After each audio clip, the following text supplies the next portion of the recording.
सुशीलं सुमनसचरितं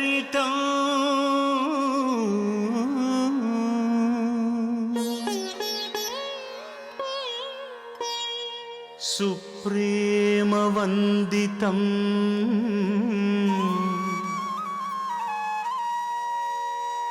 सीते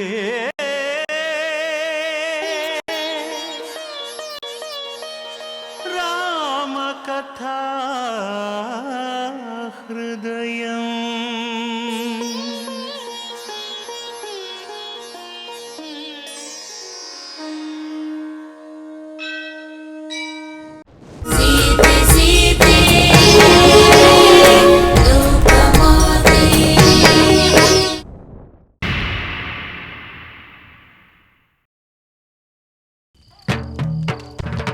ಹೇಳುತ್ತೇನೆ ರಾಮಚಂದ್ರ, ನಾನದನ್ನು ಹೇಳಲೇಬೇಕು, ನೀನು ಕೇಳಲೇಬೇಕು.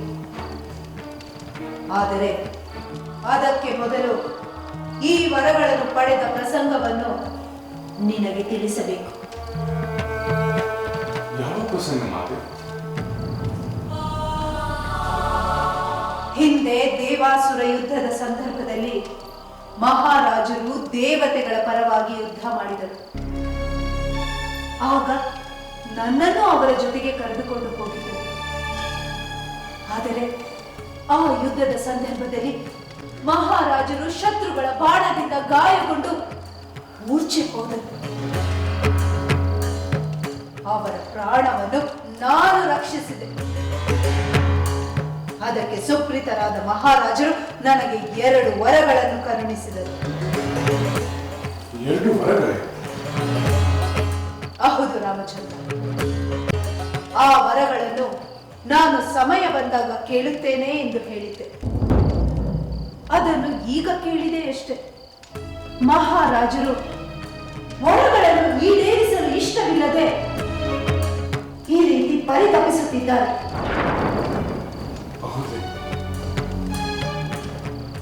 ಹೌದು ರಾಮಚಂದ್ರ, ನೀನೇ ಹೇಳು. ಅವರೇ ಕರುಣಿಸಿದ ವರಗಳನ್ನು ಈಡೇರಿಸಿ ಎಂದು ಕೇಳುವುದು ತಪ್ಪೇ? ಇಲ್ಲ ಮಾತೆ, ಖಂಡಿತವಾಗಿಯೂ ತಪ್ಪಲ್ಲ. ಹಾಗಾದರೆ ಆ ವರಗಳನ್ನು ಈಡೇರಿಸುವುದರಲ್ಲಿಯೂ ತಪ್ಪಿಲ್ಲ ಅಲ್ಲವೇ? ಇಲ್ಲ ಮಾತೆ, ತಪ್ಪಲ್ಲ. ಆ ವರಗಳು ಏನೆಂದು ನನಗೆ ಹೇಳಿದರೆ ಅವುಗಳನ್ನು ಈಡೇರಿಸಲು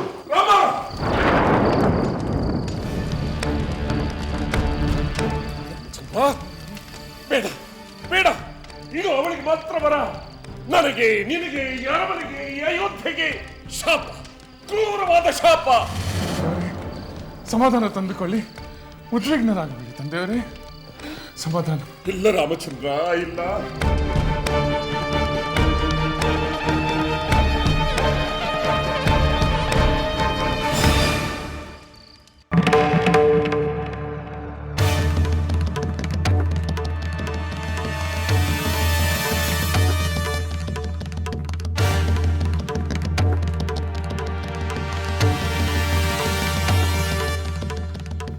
ಮಹಾಮಂತ್ರಿಗಳೇ, ಚಿಕ್ಕ ಮಾತೆ ಮತ್ತು ತಂದೆಯವರ ಮಾತುಗಳನ್ನು ಕೇಳಿದರೆ ಯಾವುದು ಅನಾಹುತದ ಮುನ್ಸೂಚನೆ ಇರುವಂತಿದೆ. ಲಕ್ಷ್ಮಣ, ದುಡುಕಿ ಯಾವುದೇ ನಿರ್ಧಾರವನ್ನು ತೆಗೆದುಕೊಳ್ಳಬೇಡ. ಇಲ್ಲ ಮಂತ್ರಿಗಳೇ, ಯುವರಾಜ್ಯಾಭಿಷೇಕದ ವಿಷಯವನ್ನು ತಿಳಿದು ಚಿಕ್ಕ ಮಾತೆಯವರು ಅದನ್ನು ತಡೆಯುವ ಉದ್ದೇಶದಿಂದ ಏನಾದರೂ ಕುತಂತ್ರ ಮಾಡುತ್ತಿರಬಹುದೆಂದು ನನಗೆ ಸಂದೇಹವಾಗುತ್ತಿದೆ. ಆ ಕುತಂತ್ರವನ್ನು ಧೂಳಿಪಟ ಮಾಡಿ ರಾಮಚಂದ್ರನ ಪಟ್ಟಾಭಿಷೇಕದ ದಾರಿಯನ್ನು ಸುಗಮಗೊಳಿಸುತ್ತೇನೆ. ಸಾವಧಾನ ಲಕ್ಷ್ಮಣ, ಸಾವಧಾನ. ದುಡುಕಬೇಡ. ಚಿಕ್ಕ ಮಾತೆಯವರ ವರಗಳ ವಿಷಯ ತಿಳಿಯಲಿ. ಅಲ್ಲಿಯವರೆಗೂ ಯಾವುದೇ ಆತುರದ ನಿರ್ಧಾರ ಬೇಡ. ಆಗಲಿ ಮಂತ್ರಿಗಳೇ. ಆದರೆ ರಾಮಚಂದ್ರನ ಪಟ್ಟಾಭಿಷೇಕಕ್ಕೆ ಯಾರಾದರೂ ಅಡ್ಡಿಪಡಿಸಿದರೆ ನಾನು ಅದನ್ನು ಸಹಿಸುವುದಿಲ್ಲ. ತಂದೆ, ವಚನ ಪಾಲನೆಯಲ್ಲಿ ರಘುವಂಶದ ಕೀರ್ತಿ, ಧರ್ಮ ಮಾಸದಂತೆ ನೀವು ನಡೆದುಕೊಂಡಿದ್ದೀರಿ. ಮುಂದೆಯೂ ಕೂಡ ಆ ಕೀರ್ತಿ ಕುಂದಾಗದಂತೆ ನಡೆದುಕೊಳ್ಳುವುದು ನಿಮ್ಮ ಪುತ್ರರಾದ ನಮ್ಮ ಕರ್ತವ್ಯ. ಮಾತೆಯವರು ತಮ್ಮಿಂದ ಬೇಡಿರುವ ವರಗಳೇನೆಂದು ನನಗೆ ತಿಳಿಸಿ ತಂದೆ. ಅವುಗಳು ನನ್ನಿಂದಲೇ ಈಡೇರಬೇಕೆಂದು ಮಾತೆಯವರು ನನಗೆ ತಿಳಿಸಿದ್ದಾರೆ. ನೀವು ನಿರಾತಂಕರಾಗಿರಿ. ತಮ್ಮ ಆಜ್ಞೆಯನ್ನು ಪಾಲಿಸುವುದು ನನ್ನ ಧರ್ಮ. ಹೇಳಿ ತಂದೆ, ದಯಮಾಡಿ ಹೇಳಿ.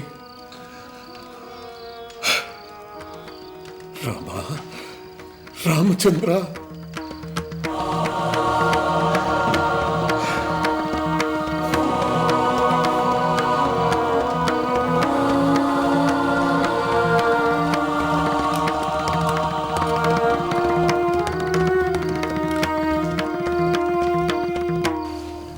ಮಾತೆ,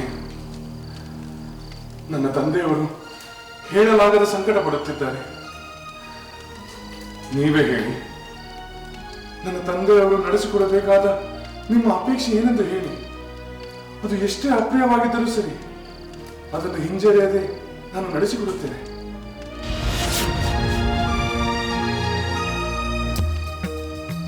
ಈಗ ಸಮಾಧಾನವಾಯಿತು ರಾಮಚಂದ್ರ. ಪಿತೃವಾಕ್ಯ ಪರಿಪಾಲನೆಯಲ್ಲಿ ನಿನ್ನನ್ನು ಮೀರಿದವರಿಲ್ಲ ಎನ್ನುವುದು ನನಗೆ ಗೊತ್ತು. ರಾಮಚಂದ್ರ, ನಾನು ನಿಮ್ಮ ತಂದೆಯನ್ನು ಕೇಳಿದ್ದಿಷ್ಟೆ. ಮೊದಲನೇ ವರವಾಗಿ ಭರತನ ಪಟ್ಟಾಭಿಷೇಕ, ಎರಡನೆಯ ವರವಾಗಿ 14 ವರ್ಷಗಳ ಕಾಲ ವನವಾಸಕ್ಕೆ ನೀನು ಕೂಡಲೇ ಅರಣ್ಯಕ್ಕೆ ಹೋಗಬೇಕು ಎಂದು ಕೇಳಿದೆ. ಅಷ್ಟೇ. ಈಗ ಹೇಳು ರಾಮಚಂದ್ರ, ನಿಮ್ಮ ತಂದೆ ವಚನ ಭ್ರಷ್ಟನಾಗಲು ಅವಕಾಶ ಮಾಡಿಕೊಡುವೆಯೋ ಅಥವಾ ಅವರು ಮಾಡಿದ ಪ್ರತಿಜ್ಞೆಯನ್ನು ಈಡೇರಿಸುವ ಕರ್ತವ್ಯವನ್ನು ನೆರವೇರಿಸುವೆಯೋ? ಪಿತೃವಾಕ್ಯ ಪವಿತ್ರವಾದುದು ಎನ್ನುವುದಾದರೆ ಈ ಕೂಡಲೇ ನೀನು ನಾರ ಮುಡಿಯೊಟ್ಟು ಅರಣ್ಯಕ್ಕೆ ತೆರಳು. ನಿನ್ನ ಪಟ್ಟಾಭಿಷೇಕಕ್ಕೆ ಸಿದ್ಧವಾಗಿರುವ ಸಾಮಗ್ರಿಗಳಿಂದಲೇ ನನ್ನ ಪುತ್ರ ಭರತನ ಪಟ್ಟಾಭಿಷೇಕವಾಗಲು ಅವಕಾಶ ಮಾಡಿಕೊಡು.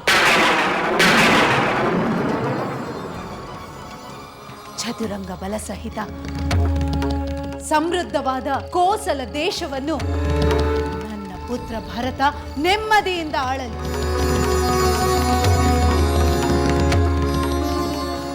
ರಾಮಚಂದ್ರ, ನೀನು ನಿಮ್ಮ ತಂದೆಗೆ ಬಹು ಪ್ರಿಯವಾದ ಪುತ್ರನಲ್ಲವೇ? ಅದಕ್ಕಾಗಿ ಇಂತಹ ವಿಷಯವನ್ನು ನಿನ್ನೊಂದಿಗೆ ಹೇಗೆ ಹೇಳಿಕೊಳ್ಳುವುದು ಎಂದು ಅವರು ಸಂಕಟ ಪಡುತ್ತಿದ್ದಾರೆ. ನಾಚಿಕೆಯಿಂದ ನಿನ್ನ ಮುಖ ನೋಡಲಾಗದೆ ಹಿಂಜರಿಯುತ್ತಿದ್ದಾರೆ.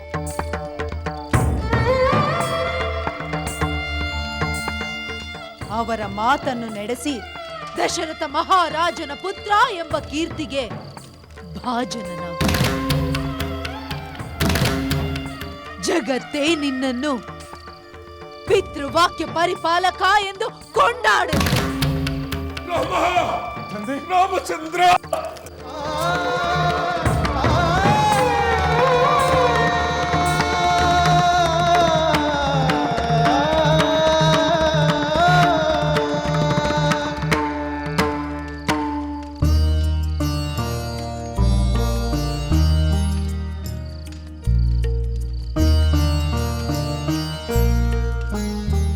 ಏಕೆ ಊರ್ಮಿಳೆ, ನಿನ್ನ ಅಲಂಕಾರ ಸರಿಯಾಗಿಲ್ಲವೇ?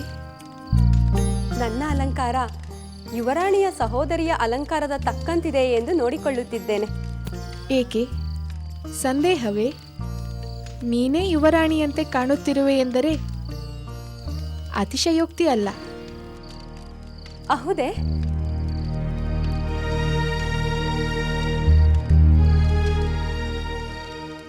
ನನ್ನ ಅಲಂಕಾರ ನಿನ್ನ ಅಲಂಕಾರಕ್ಕಿಂತ ಹೆಚ್ಚಾಗಬಾರದು. ನಾನು ಈಗಲೇ ನನ್ನ ಆಭರಣಗಳನ್ನು ತೆಗೆದು ಅಲಂಕಾರವನ್ನು ಕಡಿಮೆ ಮಾಡಿಕೊಳ್ಳುತ್ತೇನೆ. ಬೇಡ ಊರ್ಮಿಳೆ, ಹಾಗೆ ಮಾಡಬೇಡ. ನಾನು ವಿನೋದಕ್ಕಾಗಿ ಹೇಳಿದೆ ಅಷ್ಟೇ.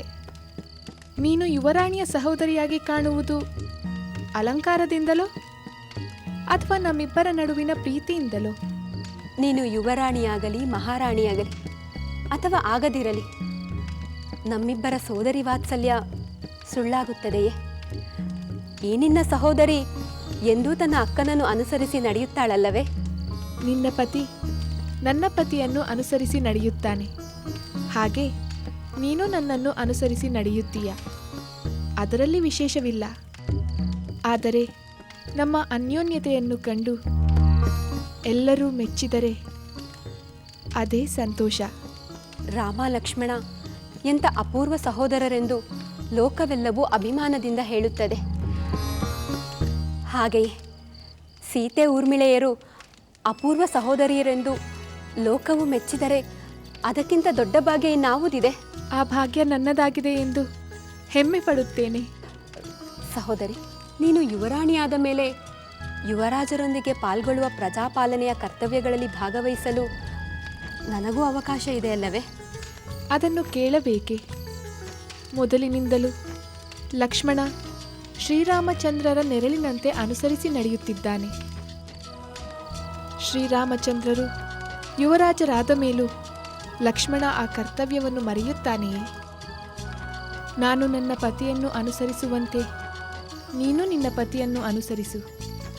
ಆಗ ನಾವೆಲ್ಲರೂ ಒಟ್ಟಿಗೆ ಕರ್ತವ್ಯವನ್ನು ನಿರ್ವಹಿಸಿದಂತಾಗುತ್ತದೆ. ನಿನ್ನಂಥ ಉದಾರ ಮನಸ್ಸಿನ ಸಹೋದರಿಯನ್ನು ಪಡೆದು ನಾನು ಧನ್ಯಳಾದೆ.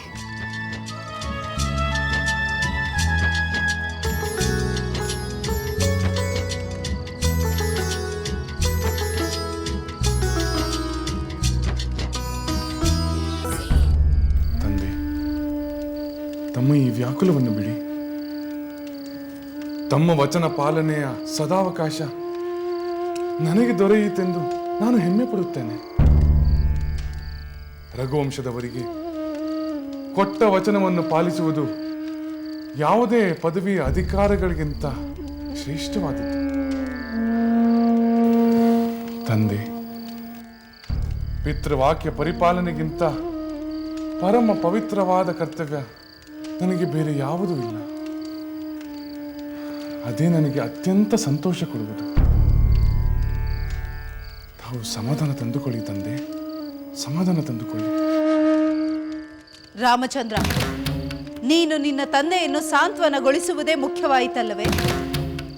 ಅವರು ನೀಡಿದ ಪ್ರತಿಜ್ಞೆಯನ್ನು ನೆರವೇರಿಸುವುದು ಮುಖ್ಯವಾಗಲಿಲ್ಲ ಅಲ್ಲವೇ?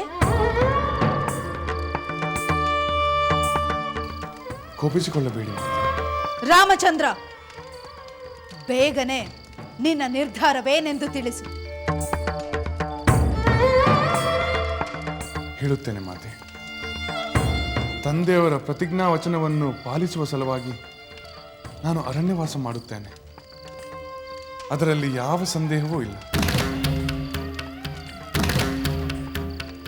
ಆದರೆ ತಂದೆಯವರು ಇನ್ನೂ ನನ್ನೊಂದಿಗೆ ಏಕೆ ಸರಿಯಾಗಿ ಮಾತನಾಡುತ್ತಿಲ್ಲ? ಮಹಾಪರಾಕ್ರಮಶಾಲಿಯಾದ ಧೀಮಂತರಾದ ತಂದೆಯವರು ನಿತ್ಯನಂತೆ ನನ್ನೊಂದಿಗೆ ಸಂತೋಷದಿಂದ ವರ್ತಿಸುತ್ತಿಲ್ಲ. ಏಕೆ ಮಾತೆ? ರಾಮಚಂದ್ರ, ಈಗ ಅವರ ಆತಂಕ ನಿವಾರಣೆಯಾಯಿತಲ್ಲವೇ? ಇನ್ನು ಮುಂದೆ ಅವರು ಮೊದಲಿನಂತೆಯೇ ಇರುತ್ತಾರೆ. ನೀನು ಚಿಂತಿಸಬೇಡ. ಮಾತೆ, ತಂದೆಯವರು ತಮ್ಮ ಇಚ್ಛೆಯನ್ನು ಈಡೇರಿಸಲಿಲ್ಲ ಎಂದು ಕೋಪಿಸಿಕೊಂಡು ಇನ್ನೂ ಕಠಿಣವಾದ ಮಾತುಗಳನ್ನು ಆಡಬೇಡಿ. ಅವರ ಮನಸ್ಸನ್ನು ನೋಯಿಸಬೇಡಿ. ತಮ್ಮ ಇಚ್ಛೆಯನ್ನು ಈಡೇರಿಸಲು ನಾನು ಸಿದ್ಧನಾಗಿದ್ದೇನೆ. ದಶರಥ ಮಹಾರಾಜರು ನನಗೆ ಜನ್ಮದಾತರು. ಉಪನಯನದ ಕಾಲದಲ್ಲಿ ಮಂತ್ರೋಪದೇಶ ಮಾಡಿದ ಆಚಾರ್ಯರು. ಸದಾ ನನ್ನ ಹಿತಚಿಂತಕರು. ಎಲ್ಲಕ್ಕಿಂತ ಮಿಗಿಲಾಗಿ ಅವರು ಸಾರ್ವಭೌಮರು. ಅವರ ಆಜ್ಞೆಯನ್ನು ಪಾಲಿಸಬೇಕಾದದ್ದು ನಮ್ಮೆಲ್ಲರ ಕರ್ತವ್ಯ. ಒಬ್ಬ ಪುತ್ರನಾಗಿ ಮಾತ್ರವಲ್ಲ, ಒಬ್ಬ ಪ್ರಜೆಯಾಗಿಯೂ ಸಹ ದಶರಥ ಮಹಾರಾಜರ ಆಜ್ಞೆಯಂತೆ ತಮಗೆ ಪ್ರಿಯವಾದ ಕಾರ್ಯವನ್ನು ನಾನು ಮಾಡುತ್ತೇನೆ ಮಾತೆ. ನನ್ನ ಪ್ರಿಯ ಸೋದರ ಭರತನ ಪಟ್ಟಾಭಿಷೇಕಕ್ಕೆ ನಾನು ಹೃದಯಪೂರ್ವಕವಾಗಿ ಶುಭಾಶಯಗಳನ್ನು ಹೇಳುತ್ತೇನೆ ಮಾತೆ. ಆದರೆ ಈ ಶುಭವಾರ್ತೆಯನ್ನು ತಂದೆಯವರು ನನಗೆ ತಾನೇ ಹೇಳಲಿಲ್ಲ ಎಲ್ಲ ಎಂಬ ದುಃಖ ನನ್ನ ಎದೆಯಲ್ಲಿ ಕಾಡುತ್ತಿದೆ. ಅಂದರೆ ನೀನು ವನವಾಸಕ್ಕೆ ಹೋಗು ಎಂದು ನಾನು ನಿನಗೆ ಹೇಳಬಾರದಿತ್ತೇನೋ? ಮಾತೆ, ತಾವು ಹೇಳಿದರಲ್ಲಿ ಯಾವ ತಪ್ಪೂ ಇಲ್ಲ. ಆದರೆ ತಮ್ಮ ಅಪೇಕ್ಷೆ ಏನೆಂದು ನನಗೆ ಮೊದಲೇ ಹೇಳಿದ್ದರೆ ನಾನು ಸಂತೋಷವಾಗಿಯೇ ನನ್ನ ಯುವರಾಜ ಪಟ್ಟವನ್ನು ನನ್ನ ಪ್ರಿಯ ಸೋದರ ಭರತನಿಗೆ ಬಿಟ್ಟುಕೊಡುತ್ತಿದ್ದೆನಲ್ಲ. ಆಗ ತಂದೆಯವರು ಹೀಗೆ ಸಂದಿಗ್ಧದಲ್ಲಿ ಸಂಕಟ ಪಡಬೇಕಾಗಿರಲಿಲ್ಲ. ಅನ್ಯಥಾ ಭಾವಿಸಬೇಡಿ ಮಾತೆ. ಈಗಲೂ ನಾನು ತಂದೆಯವರ ಬಯಕೆಯಂತೆ ಸಂತೋಷದಿಂದ ವನವಾಸಕ್ಕೆ ಹೋಗುತ್ತೇನೆ. ಆದರೆ ಅವರು ಭರಿಸಲಾಗದ ದುಃಖದ ಕಣ್ಣೀರಿರುವವರನ್ನು ಕಂಡು ನನ್ನ ಕರಳು ಕತ್ತರಿಸುವಂತಾಗುತ್ತಿದೆ. ಮಾತೆ, ದಯಮಾಡಿ ತಂದೆಯವರ ದುಃಖವನ್ನು ನಿವಾರಿಸಿ ಅವರನ್ನು ತಮ್ಮ ಪ್ರೀತಿಯ ಮಾತುಗಳಿಂದ ಸಂತೈಸಿ. ರಾಮಚಂದ್ರ, ಆ ವಿಷಯವನ್ನು ನನಗೆ ಬಿಡು. ನೀನು ಮುಂದಿನ ನಿನ್ನ ಕರ್ತವ್ಯದ ಬಗ್ಗೆ ಯೋಚಿಸು. ಹೌದು ಮಾತೆ. ದಶರಥ ಮಹಾರಾಜರ ಆಜ್ಞೆಯಂತೆ ರಾಜಭಟರು ಶೀಘ್ರಗಾಮಿಗಳಾದ ಅಶ್ವಗಳನ್ನೇರಿ ಕೇಕೆಯ ದೇಶಕ್ಕೆ ಹೋಗಿ ಭರತನನ್ನು ಇಲ್ಲಿಗೆ ಕರೆತರಲಿ. ತಮ್ಮ ಎರಡನೇ ವರದಂತೆ ನಾನು ಬಹುಬೇಗನೆ ವನವಾಸಕ್ಕೆ ಹೊರಡುತ್ತೇನೆ.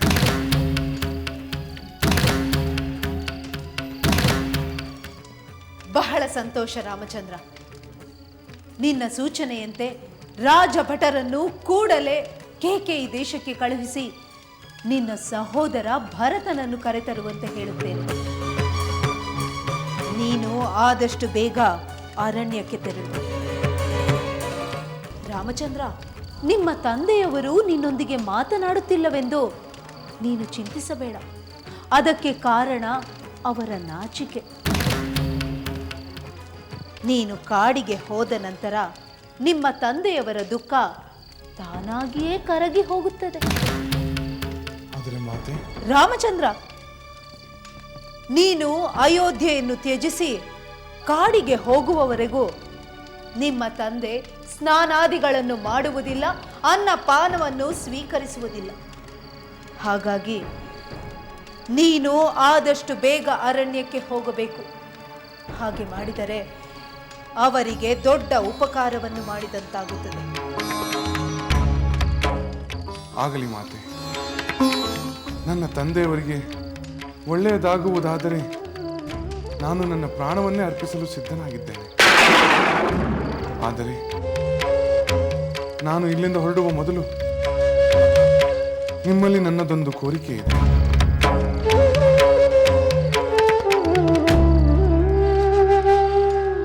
ಇಲ್ಲ ಸಹೋದರ, ಇಲ್ಲ. ಅನ್ಯಾಯಕ್ಕೆ ಮಾನ್ಯತೆ ದೊರಕುವುದಕ್ಕೆ ನಾನು ಬಿಡುವುದಿಲ್ಲ. ಚಿಕ್ಕ ಮಾತೆಯವರು ತನ್ನ ವರಗಳನ್ನು ಈ ಕೂಡಲೇ ಹಿಂತೆಗೆದುಕೊಳ್ಳುವಂತೆ ಮಾಡುತ್ತೇನೆ. ಒಂದೇ ಒಂದು ಕ್ಷಣದಲ್ಲಿ ಇಡೀ ಒಂದು ಜಗತ್ತೇ ತಲೆ ಕೆಳಗಾಗಿ ಹೋಯಿತಲ್ಲ. ಲಕ್ಷ್ಮಣ, ನೀನಾದರೂ ಹೇಳು, ಏನು ನಡೆಯಿತು?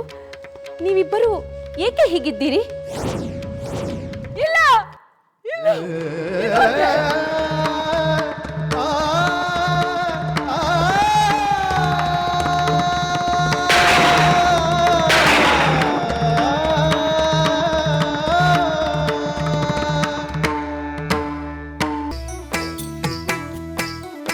ಲಂಕೆಯಲ್ಲಿನ ದುರುಳ ದರ್ಪವು ಸೀತೆ ಸಹನೆಗೆ ಸೋತಿತು.